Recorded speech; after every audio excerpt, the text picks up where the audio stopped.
ओम शांति। Good morning. आज का व्यक्त मुरली का डेट है 3/4/1983। मुरली का टाइटल है प्रथम और अंतिम पुरुषार्थ। इस मुरली का सार है, आज बाबा बेहद की स्थिति का परिभाषा बताते हुए हद से बेहद में जाने के लिए युक्ति बता रहे हैं, जिससे हम कर्मातीत अवस्था प्राप्त कर सकते हैं। बाबा कह रहे हैं कि सारे ज्ञान का, इस पढ़ाई का, चारों ही सब्जेक्ट का मूल सार यही एक बात है, बेहद। बेहद शब्द के स्वरूप में स्थित होना, यही फर्स्ट और लास्ट पुरुषार्थ है। पहला पुरुषार्थ है कि देह की हद से बेहद देही स्वरूप में स्थित होना। लास्ट पुरुषार्थ है फरिश्ता स्वरूप बन जाना, अर्थात सर्व हद के रिश्ते से परे फरिश्ता। के लिए बाबा युक्ति बता रहे कि अनेक प्रकार की हदें, अर्थात मेरा मेरा एक मेरा बाबा, दूसरा ना कोई। इस बेहद के मेरे में अनेक मेरा समा जाता है, विस्तार सार स्वरूप बन जाता है। जब सर्व हदों से पार बेहद स्वरूप में बेहद गर, बेहद के सेवादारी, सर्व हदों के ऊपर विजय प्राप्त करने वाले विजयी रत्न बन जाते, तभी अंतिम कर्मातीत स्वरूप का अनुभव स्वरूप बन जाते हैं। बाबा आज बच्चों का 3 स्टेजेस देख रहे हैं। पहला है ज्ञान सुनना, दूसरा है वक्ता बनना, माना दूसरों को भी सुनाना। तीसरा स्टेज है पार करता। पार करता अर्थात जो हद की दीवारें को पार करना। बाबा बच्चों का रिजल्ट भी देख रहे कि कुछ बच्चे हद में लटक जाते हैं, अटक भी जाते हैं। पार करने की निशानी है पार किया, उपराम बना। उपराम स्थिति अर्थात उड़ती कला की निशानी।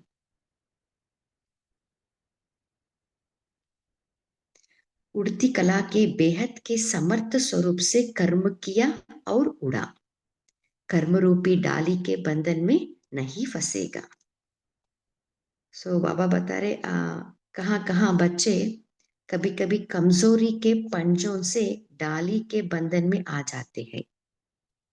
कारण है हद को पार करने की शक्ति कम है।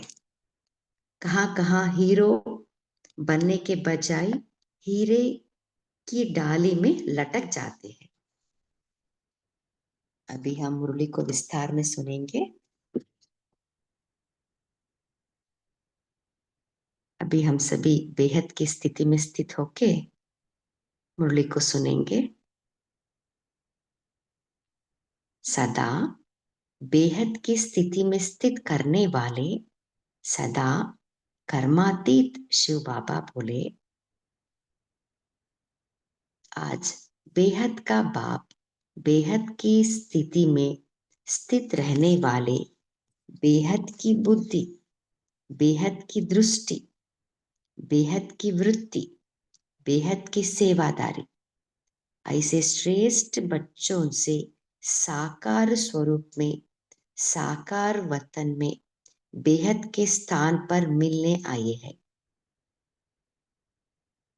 देखिए बाबा एक पहला सेंटेंस में बाबा युक्ति बता रहे कि जब हम बेहद की स्थिति में स्थित होते हैं ना, तभी हमारा बुद्धि बेहद बुद्धि बनती है, विशाल बुद्धि, जिससे बेहद की दृष्टि, बेहद की वृत्ति, तब हम बेहद सेवादारी बन सकते हैं। सारे ज्ञान का व इस पढ़ाई के चारों ही सब्जेक्ट का मूल सार यही एक बात, बेहद है। बेहद शब्द के स्वरूप में स्थित होना, यही फर्स्ट और लास्ट का पुरुषार्थ है। देखिए इंपॉर्टेंट लाइन है। सो बाबा कह रहे हैं बेहद शब्द के स्वरूप पे स्थित होना यही फर्स्ट और लास्ट का पुरुषार्थ है। सो प्रथम पुरुषार्थ या पहला पुरुषार्थ है बाप का बनना, अर्थात मरजीवा बनना। इसका भी आधार है देह की हद से बेहद देही स्वरूप में स्थित होना। सो पहला पुरुषार्थ है देह की हद से बेहद देही स्वरूप में, आत्मिक स्वरूप में स्थित होना। और लास्ट पुरुषार्थ है फरिश्ता बनना। इसका भी अर्थ है सर्व हद के रिश्ते से परे फरिश्ता बनना। देखिए पहला है देह का स्मृति से बेहद की स्थिति में परिवर्तन होना। लास्ट है हद के रिश्ते से परे, बेहद के रिश्ते, फरिश्ता बनना। तो आदि और अंत, पुरुषार्थ और प्राप्ति, लक्षण और लक्ष्य, स्मृति और समर्ति, दोनों ही स्वरूप में क्या रहा बेहद। सो जिससे इस पहला और अंतिम पुरुषार्थ से हम हद से बेहद में जा सकते हैं। आदि से लेकर अंत तक किन किन प्रकार की हदें पार कर चुके हो वह करनी है, इस लास्ट को तो अच्छी तरह से जानते हो ना।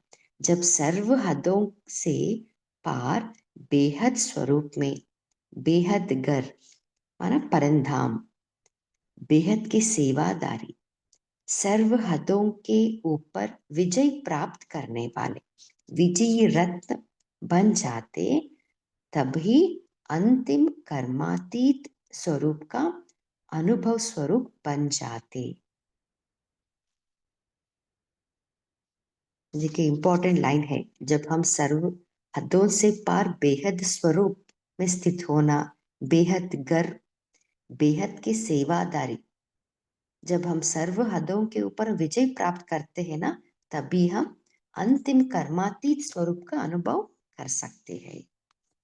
हद है अनेक, बेहद है एक।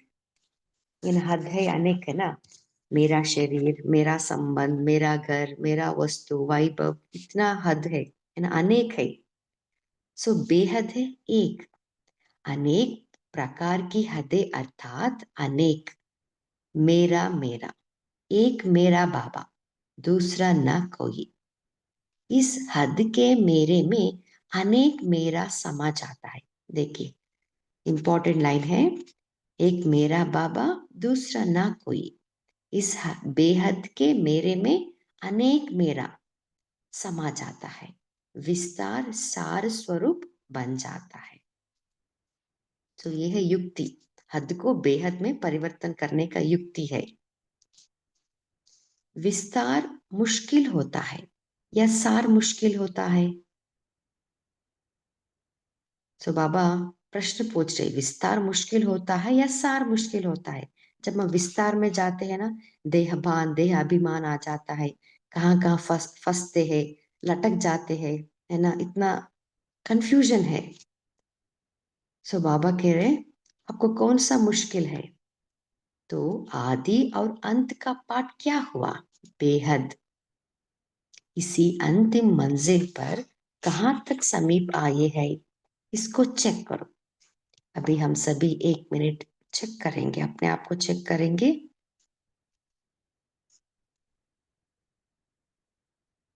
हद की लिस्ट सामने रखते हुए अपने आप को देखेंगे।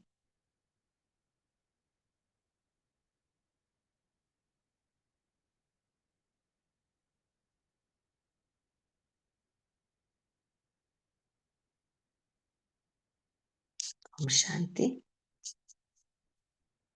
लिस्ट का वर्णन करने की तो आवश्यकता नहीं है। देखिए बाबा कह रहे हद की लिस्ट का जो वर्णन है ना, वो करने की आवश्यकता नहीं है, क्योंकि सबको पता है, सबके पास कितने बार की सुनी हुई यह लिस्ट कॉपियों में तो बहुत नोट है ना, हम सब नोट करके रखते हैं। बाबा जो जो मेन मेन पॉइंट्स बताते हैं। सो बाबा कह रहे हैं सबके पास लिस्ट है, हद की लिस्ट सबके पास ज्यादा से ज्यादा माल डायरिया व कॉपियां होगी।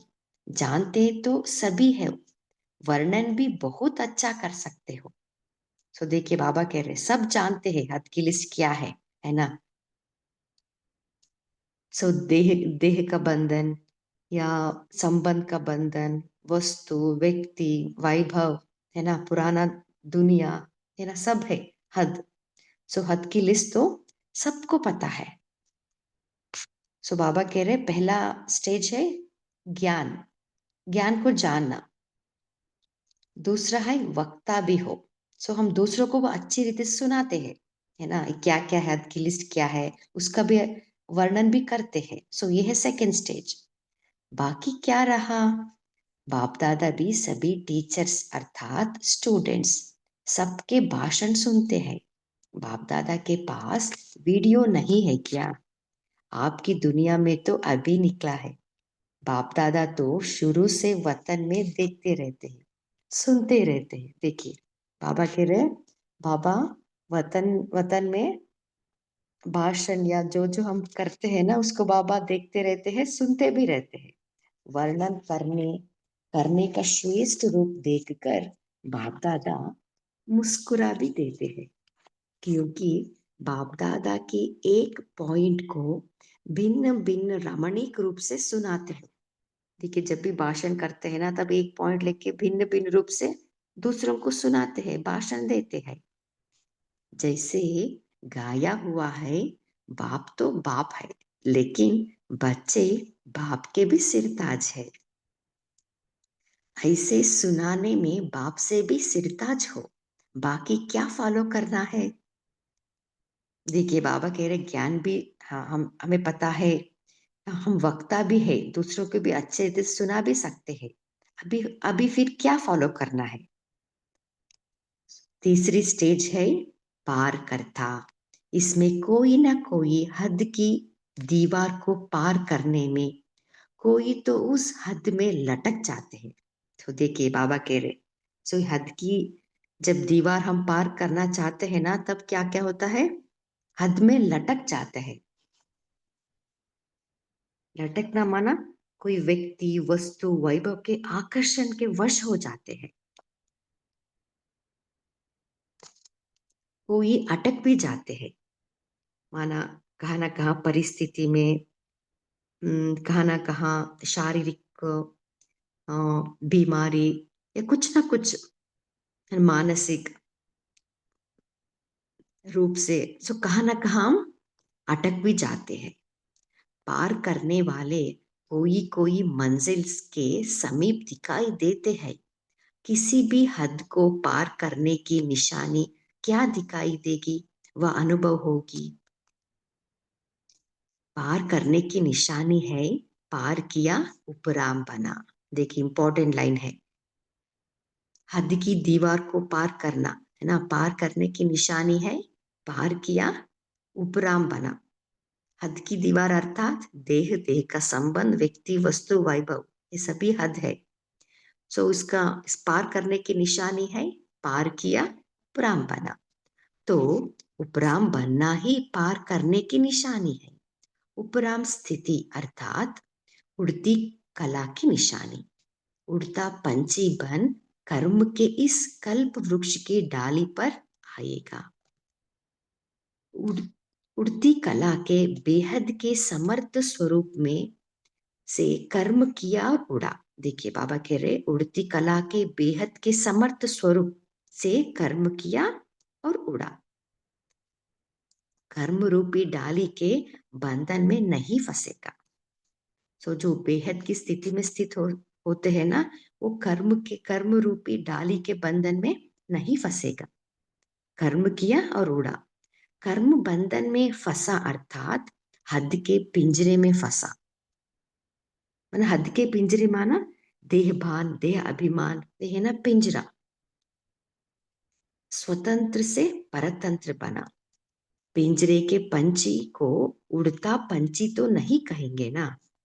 ऐसे कल्प वृक्ष के भिन्न भिन्न कर्म की डाली पर बाप के उड़ते पंछी श्रेष्ठ आत्माएं कभी कभी कमजोरी के पंजों से डाली के बंधन में आ जाते हैं। तो देखिए, सो बाबा क्या कर रहे हैं? सो बाबा कह रहे हैं कि क्या होता है, भिन्न भिन्न कर्म की डाली पर बाप के उड़ते पंछी श्रेष्ठ आत्माएं कभी कभी अपने ही कमजोरी के पंजों से डाली के बंधन में आ जाते हैं। अपना ही कमजोरी, उसके कारण वो डाली के बंधन में आ जाते हैं।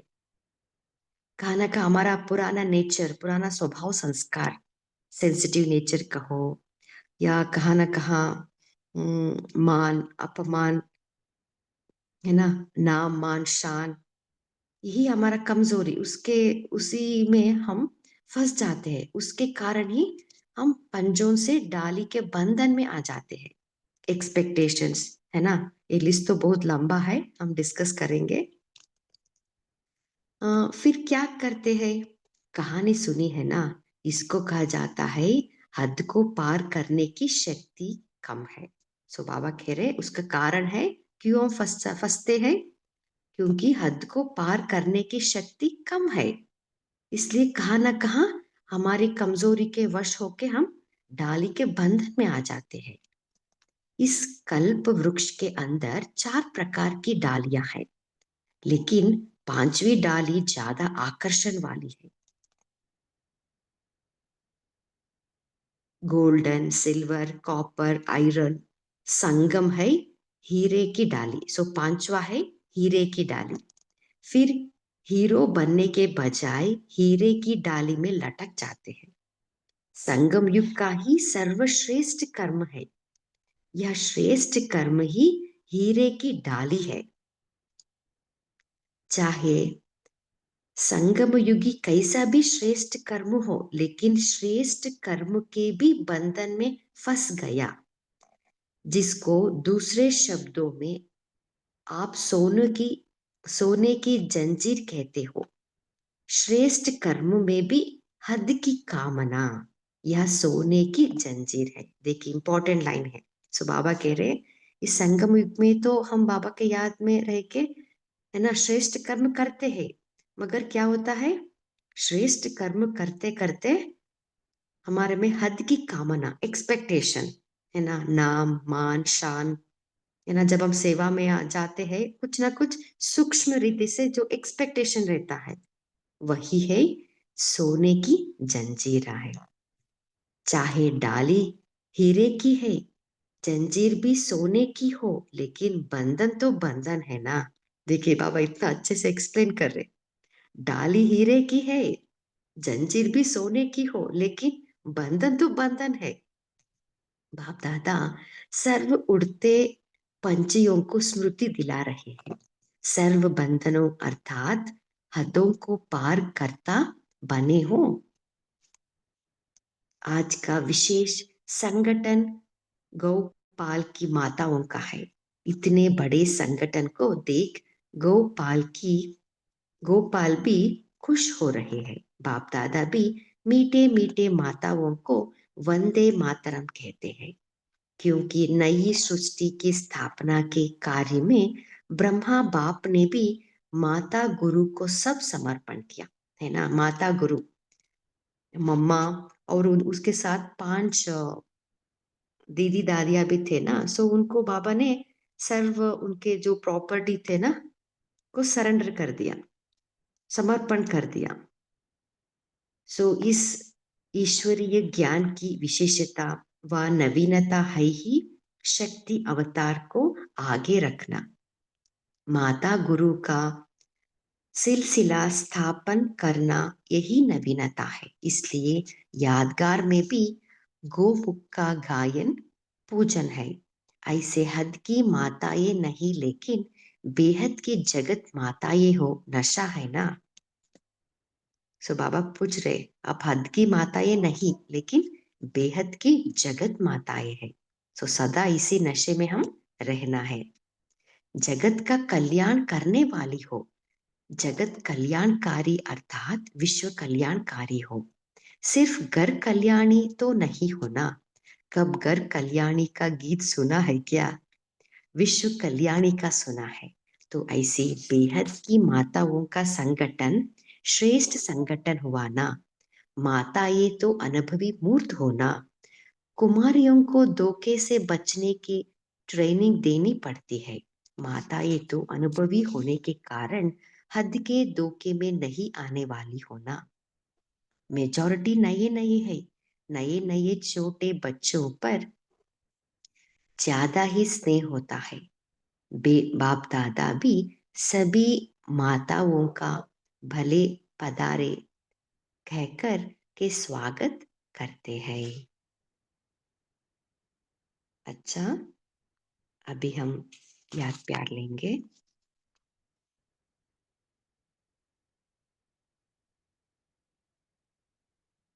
सदा बेहद की स्थिति में स्थित रहने वाले, सदा उड़ता पंछी उड़ती कला में उड़ने वाले, सदा अंतिम फरिश्ता स्वरूप का अनुभव करने वाले, सदा बाप समान कर्म बंधनों से कर्मातीत, सदा अंतिम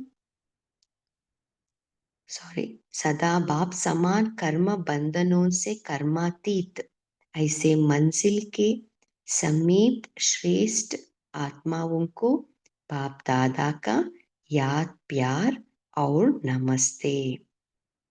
तो देखिए, बाबा इतना अच्छे से अंत में उसका सार बता रहे कि जब हम बेहद की स्थिति में स्थित रहते हैं ना, तभी हम उड़ सकते हैं, तब हम उड़ता पंछी बन सकते हैं। जो सब जब हम सदा उड़ते रहते हैं तभी हमारा अंतिम फरिश्ता स्वरूप है ना, हमारा मंजिल, उसको हम पा सकते हैं, उसका अनुभव भी कर सकते हैं, जिससे हम बाप समान कर्म बंधनों से भी मुक्त कर्मातीत अवस्था का अनुभव कर सकते हैं। ऐसे बाप दादा को भी याद प्यार और नमस्ते नमस्ते नमस्ते। ओम शांति। अभी हम 1 मिनट बाबा के याद में बैठेंगे।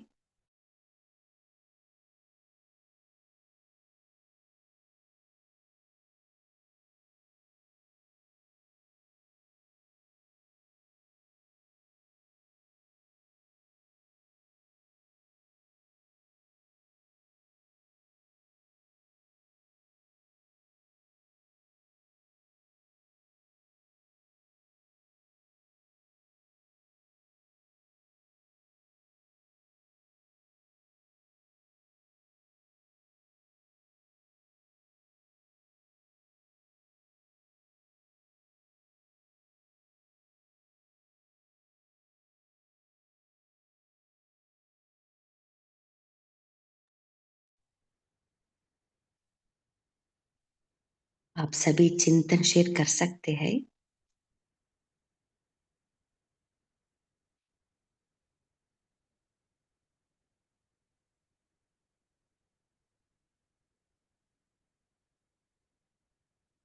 बोलिए नमिता सिस्टर।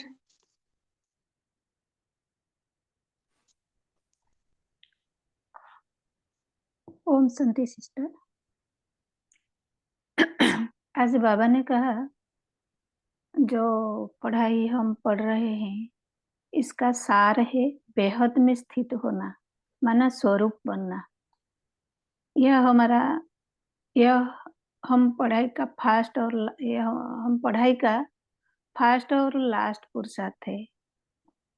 तो सब हद के रिश्ते से परे फरिश्ता बनना, तब कर्मातीत स्वरूप अर्थात अनुभव स्वरूप में स्थित हो पाएंगे। एक मेरा बाबा दूसरा ना कोई, यह है बेहद के मेरे। तो हद का मेरा है, मैंपन है, देह का बंधन है, लेकिन बाबा ने बोले कि एक मेरा बाबा दूसरा ना कोई, यह है बेहद का मेरे। तो बाबा ने कहा अनुभवी मूर्त बनो, अपना अनुभव और दूसरों के अनुभवों से अनुभवी, तब बेहद के अनुभव हो। बेहद का अनुभव मानना सबको अपनापन महसूस होगी। जब बेहद की स्थिति में रहेंगे तो हमारा बुद्धि बेहद की होगी, विशाल बुद्धि बन जाएगी। हमारा दृष्टि वृत्ति सब कुछ बेहद की होगी, तो हद से पार करने वाले बन जाएंगे। तो उपराम स्थिति को भी अनुभव होगी, उपराम स्थिति भी अनुभव होगी। तो उठती कला स्वतंत्र फील होगी। बाबा कहते हैं हम सब जानते हैं हद का बंधन क्या है, फिर भी फंस जाते। बाबा कहते हैं कल्प वृक्ष के अंदर 4 डालियां गोल्डन सिल्वर कॉपर आयरन है, लेकिन संगम में डायमंड की डालियां है, माना श्रेष्ठ कर्म की डालियां। बाबा ने हमको इतना अच्छा से समझाया कि संगम का डालिया है श्रेष्ठ कर्म की डालियां। तो श्रेष्ठ कर्म ही डायमंड की डाली। तो श्रेष्ठ कर्म में भी हद की कामना, माना मान शान को जो सूक्ष्म एक्सपेक्टेशन रहता है, तो हम उड़ती पंछी बन नहीं पाते। इसलिए बाबा कहते सारे हद की कामनाओं से परे उपराम स्थिति को अनुभव करने के लिए बार बार अपने ऊपर अटेंशन रखना है, चेक भी करना है, और चेंज करने से हम उड़ती पंछी का अनुभव कर पाएंगे। तो बेहद का स्थिति को स्वरूप में लाना है, इसे बाबा ने आज सार में बोला है। ओम शांति। हाँ जी, बोलिए दिलीप भाई जी। ओम शांति। आज बाबा ने कहा है कि पार करता बनो। पार करता करने क्या क्या होता है? पार करता, बाबा ने कहा पार करने की निशानी है पार किया और उपराम बना। तो जो भी काम करते हैं उसको कंप्लीट कर लिया और उपराम बन जाए, उस काम की कोई भी अपेक्षा नहीं करे, तो वही हुआ पार करता बनना। तो बाबा ने कहा है कि पार, चाहे बाबा ने कहा है ये संगम युग की जो कोई भी श्रेष्ठ काम भी करते हैं, उस काम की भी अगर कुछ भी मनसा रह जाती है कि उसको भी काम करने के बाद में कोई भी आशा रह जाती है, वो हो गई सोने की जंजीर। तो संगम युग में बैठे हुए हैं, तो हीरे की डाली पर बैठे हुए हैं, उसके बाद में भी कोई भी छोटी कामना, हद की कामना करते हैं, तो वो हो गई सोने की जंजीर। तो उससे भी पार होना है। ओम शांति। हाँ जी, बोलिए रविदीप सिस्टर। जी, ओम शांति, गुड मॉर्निंग। तो आज बाबा सारे विस्तार का जो मूल सार है उसे समझा रहे हैं। तो वो है बेहद, बेहद की स्थिति में रहना।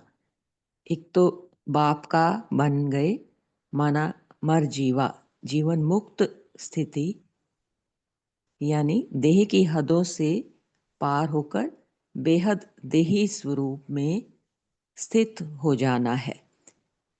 और दूसरा है सर्व के जो हद के रिश्ते हैं, ये मेरा है, ये मेरी चीज है, ये मेरा घर है, हद के रिश्तों से भी परे होना है और फरिश्ता स्वरूप, हल्का होके फरिश्ता स्वरूप में स्थित होना है। तो एक मेरा बाबा, दूसरा ना कोई। बाबा कह रहे हैं कहीं भी किसी भी हद में लटकना नहीं है, अटकना नहीं है, फंसना नहीं है, क्योंकि हद जो है वो दुख देते हैं और बेहद की स्थिति सुख स्वरूप होती है, क्योंकि वो हमें हल्का बनाती है, उड़ता पंछी बनाती है। तो हमें हदों को पार कर उड़ता पंछी बनना है, किसी भी डाली के बंधन में नहीं फंसना है।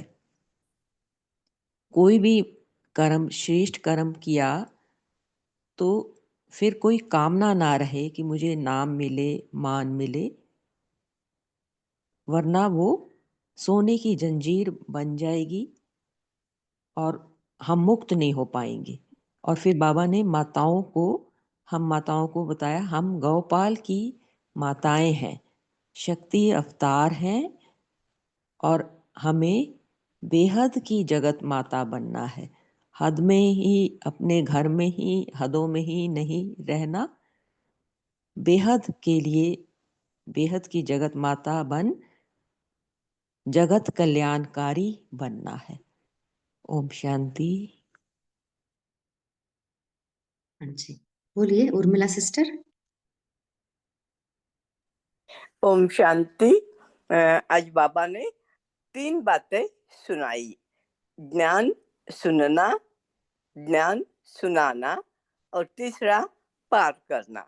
पार करना यानी हर एक की ऐसे पार करना यानी मैंपन, मेरा, मैं करती हूँ, मान शान, इससे पार होना।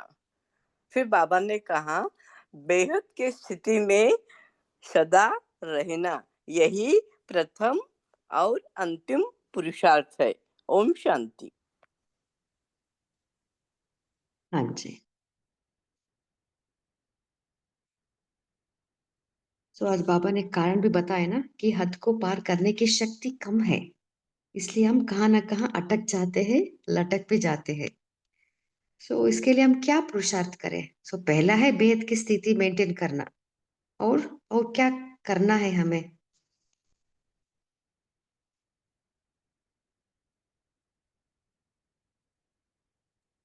ओम शांति। तो इसके लिए साक्षी अवस्था की स्थिति का अभ्यास करना पड़ता है। माना अपने देह से भी, कोई देह में कोई रोग है तो उसे भी एक खेल समझना है। ये तो देह का खेल है और मैं आत्मा ऑब्जर्वर बनकर इस खेल को देख रही हूँ। तो उस अवस्था से भी, उस रोग से भी ऊपर हो जाना, तकलीफ से भी ऊपर हो जाना, उपराम हो जाना। तो ये प्रैक्टिस, साक्षी अवस्था की प्रैक्टिस, ऑब्जर्वर, हर स्थिति को ऑब्जर्व, जैसे ड्रामा चल रहा है, खेल चल रहा है, ये प्रैक्टिस हम आत्मा को, मुझ आत्मा को बार बार करनी है। ओम शांति। हाँ जी, बहुत अच्छा। सो कहाँ ना कहाँ शारीरिक या मानसिक या परिस्थितियां है ना, हम अटक जाते हैं। कुछ बातें है ना, उसको हम भूल नहीं पाते हैं। कुछ परिस्थिति इतना हमें फंसाती है, हमारा स्थिति नीचे ऊपर हो जाता है ना। बोलिए पुरुषोत्तम भाई। ओम शांति। तो बाबा ने पहला ही पैराग्राफ में बताया है कि बेहद की स्थिति, पहले तो बेहद की स्थिति में स्थित रहना है, दूसरा बेहद की बुद्धि, कि ये हम अटकते कब है, जब हम समझते हैं कि मेरा है ना, मेरा परिवार है ना। तो बाबा ने कहा कि आपका कुछ नहीं है, सिर्फ बाबा ही आपका है ना। दूसरा है बेहद की दृष्टि। हद में हम शरीर को न देखते हुए सबको आत्मा ही देखे, और बेहद की वृत्ति, खुद को ही आत्मा समझे, है ना। ये 4 बातें अगर हम करेंगे तो हम बेहद में स्थित हो सकेंगे। ओम शांति। Thank you. हाँ जी। ओम शांति। अब जैसे कल भी बाबा अक्सर बताती हैं कि बीते हुए सेकंड को फुल स्टॉप लगाना, इसकी भी प्रैक्टिस चाहिए।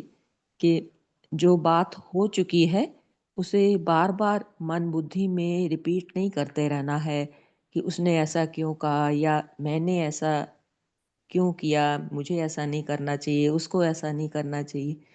तो उसमें भी फंसना माना एनर्जी और टाइम को वेस्ट करना है, व्यर्थ जा रहा है समय और एनर्जी। तो हर बीते हुए सेकंड को फुल स्टॉप, बिंदी लगाकर शक्तिशाली बनकर आगे बढ़ना, ये प्रैक्टिस भी हम आत्मा को चाहिए। ओम शांति।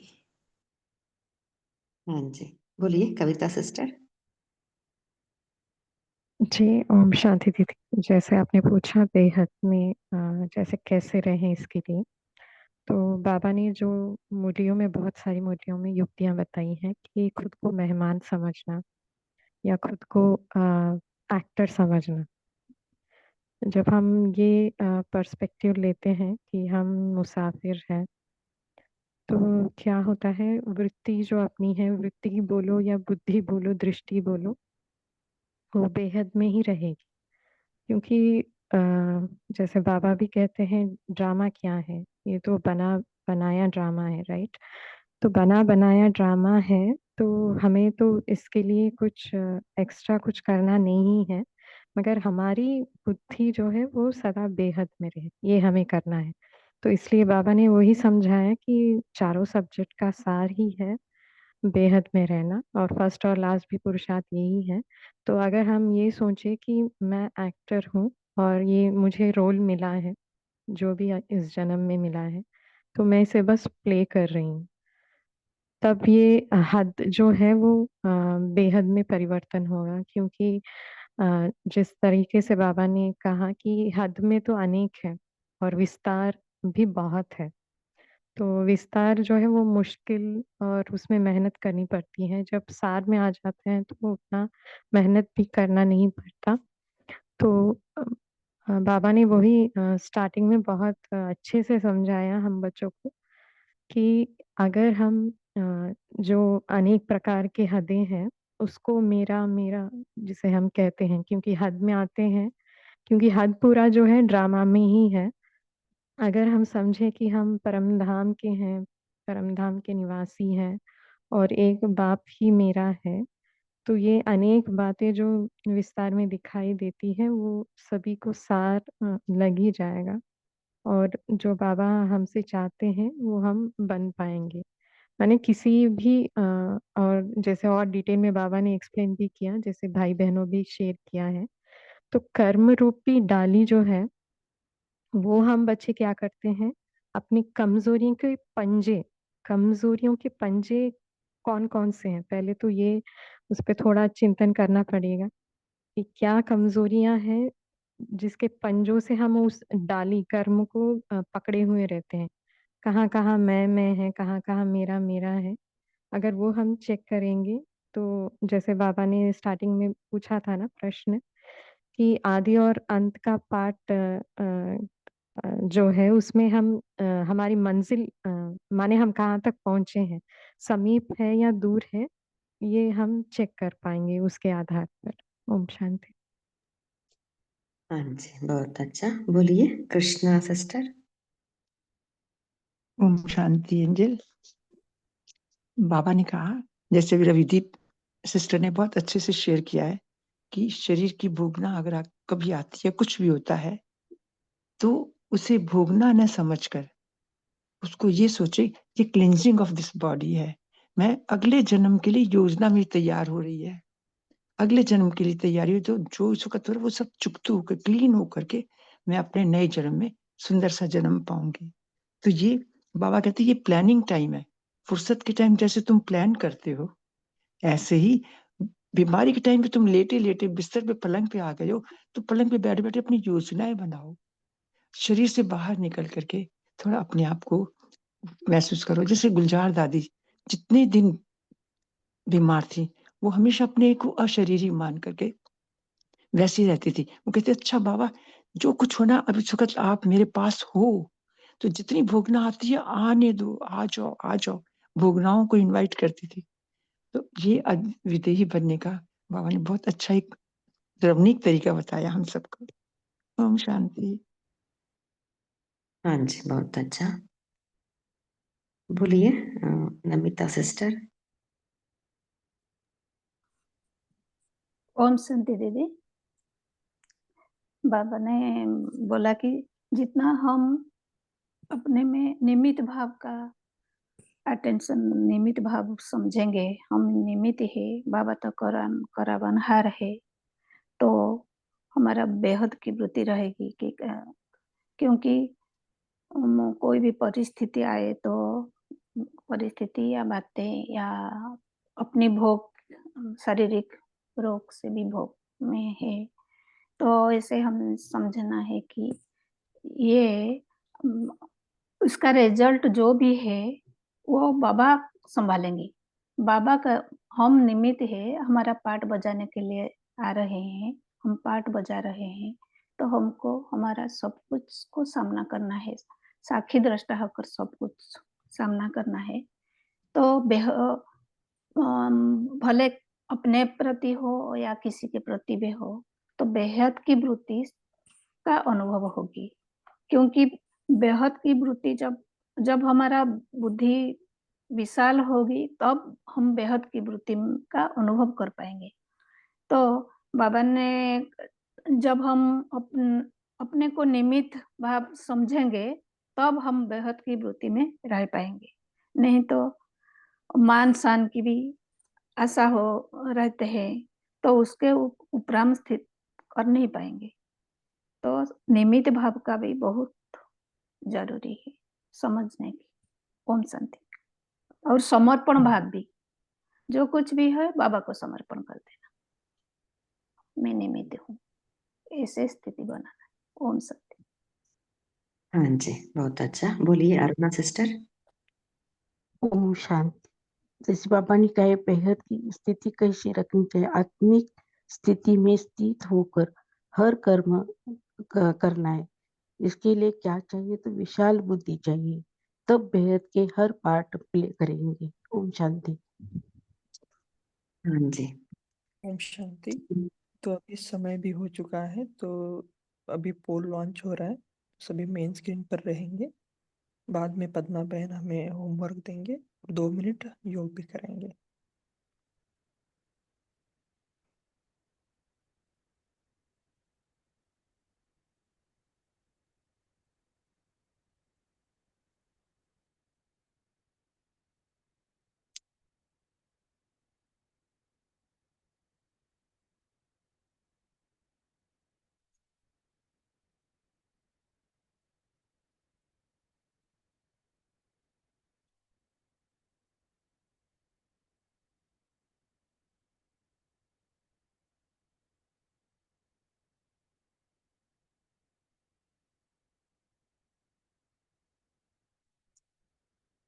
ओम शांति। आज हम यही होमवर्क लेंगे।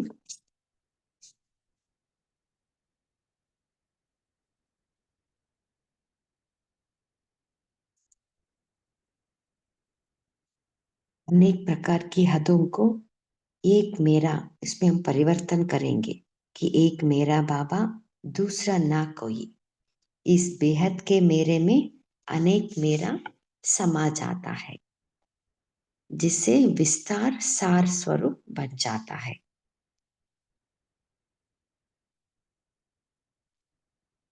अभी हम बाबा के याद में बैठेंगे।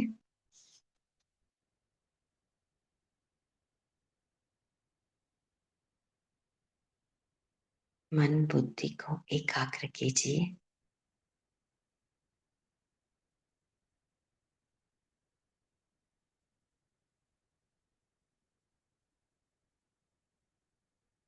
मैं आत्मा, पॉइंट ऑफ लाइट, इस प्रकृति में चमक रही हूँ।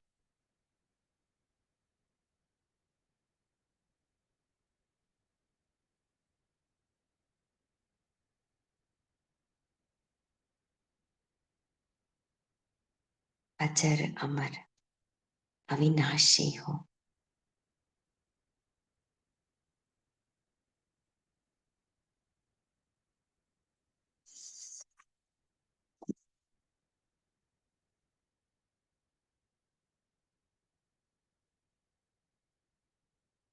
इस आत्मिक स्थिति में स्थित होके अपने आप को हम 1 मिनट चेक करेंगे।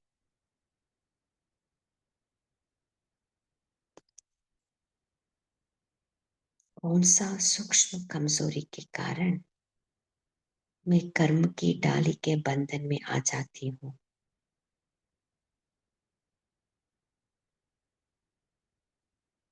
मेरे में क्या है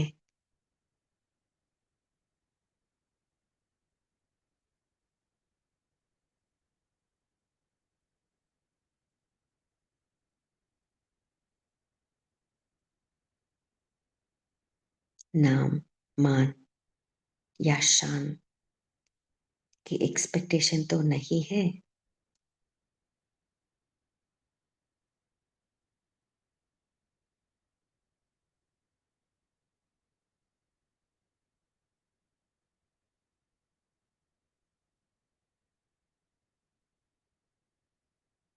अपने में जो जो कमजोरी है उसको बाप को सौंप दे।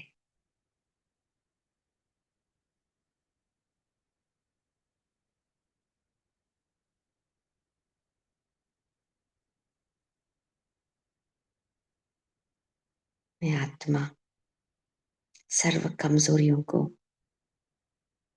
बाबा को सौंपते हुए निर्बंधन बन रही हूँ।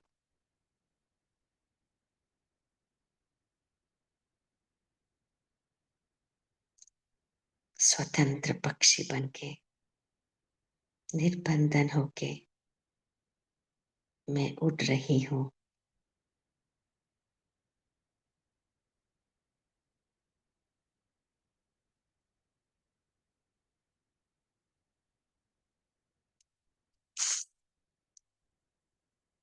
ओम शांति। Good day.